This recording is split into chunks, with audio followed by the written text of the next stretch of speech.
తారలు దిగి వచ్చిన వేళ కథ విందాం. బుజ్జి చాలా మంచి అబ్బాయి. అతని అమ్మా నాన్నలకి బుజ్జి అంటే ప్రాణం. కానీ ఎందుకో గాని బుజ్జికి సిగ్గెక్కువ. అందుకే బుజ్జికి ఎక్కువ మంది ఫ్రెండ్స్ లేరు. ఎక్కువసేపు ఒంటరిగా ఉండేవాడు. పుస్తకాలు చదువుతూ, బొమ్మలు గీసుకుంటూ, తనతో తను ఆడుకుంటూ. బుజ్జికి వేసవిరాత్రులు డాబా మీద పడుకుని ఆకాశంలోని నక్షత్రాలు లెక్కపెట్టడం అంటే మహా ఇష్టం. ఆ నక్షత్రాలే తనకు స్నేహితులు అనుకునేవాడు.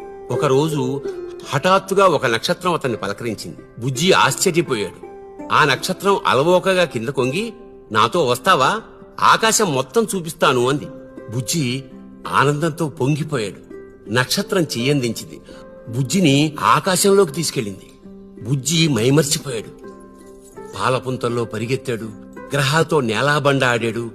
చంద్రుడితో దాగుడు మూతలాడాడు. అలా ఎన్నెన్ని రాత్రుల్లో. ఓ రాత్రి ఎందుకో ఆ నక్షత్రం మాయమైపోయింది. బుజ్జి ఎంత వెతికినా కనిపించలేదు. ఎంత పిలిచినా పలకలేదు.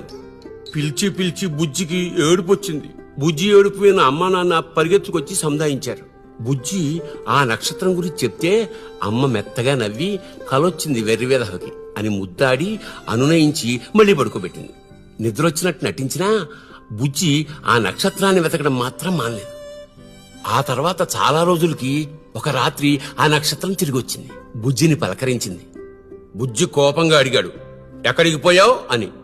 నీలాంటి ఒంటరబ్బాయిలు ఇంకెంతమంది ఉన్నారో తెలుసా, వాళ్ళందర్నీ కూడా పలకరించాలిగా మరి అంది ఆ నక్షత్రం. నిజమా అన్నాడు బుజ్జి. నిజం అంది నక్షత్రం. బుజ్జి మొహంలో చాలా రోజుల తర్వాత మళ్లీ నవ్వొచ్చింది. ఆ తర్వాత బుజ్జి పెదాలపై చిరునవ్వు ఎప్పటికీ చెరగలేదు. ఆ నక్షత్రం బుజ్జిని ఎప్పుడూ విడిచిపెట్టి వెళ్లలేదు.